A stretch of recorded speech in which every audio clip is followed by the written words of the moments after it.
ప్రజల నుండి అందిన దరఖాస్తులను అధికారులు పక్కన పెట్టకుండా ప్రభుత్వం దృష్టికి తీసుకువెళ్లాలని 24వ డివిజన్ కార్పొరేటర్ గోపగాని స్వాతి రాజశేఖర్ కోరారు.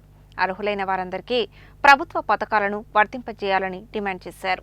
నల్గొండ నగరపాలక సంస్థలోని 24వ డివిజన్ మాన్యంచిలుకలో ప్రజాపాలన ప్రగతి ప్రణాళిక 99 రోజుల కార్యాచరణ ప్రణాళికలో భాగంగా గురువారం వార్డు సభ నిర్వహించారు.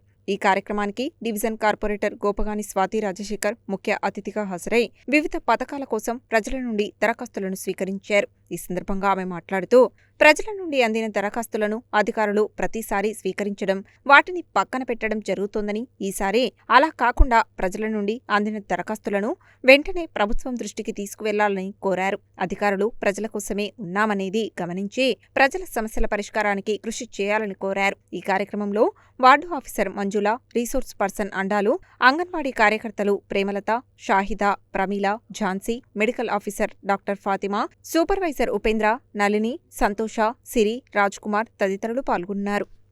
నల్గొండ మున్సిపల్ కార్పొరేషన్ ఆధ్వర్యంలో ఈరోజు ప్రజాపాలన ప్రగతి ప్రణాళిక 99 రోజుల కార్యాచరణలో భాగంగా 24వ డివిజన్లో వార్డు సభ నిర్వహించడం జరిగింది.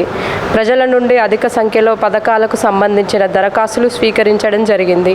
ప్రజలు పూర్తిగా అసంతృప్తితో ఉన్నారు.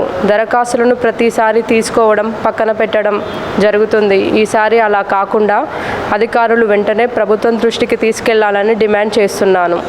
అదేవిధంగా ఇటీవల కేటాయించిన బడ్జెట్ పేపర్లకు పరిమితం కాకుండా అమలు చేసి డివిజన్ అభివృద్ధికి తోడ్పడాలని కోరుతున్నాను. ప్రభుత్వం వెంటనే లబ్ధిదారులందరికీ పథకాలను వర్తింపజేయాలని డిమాండ్ చేస్తున్నాను.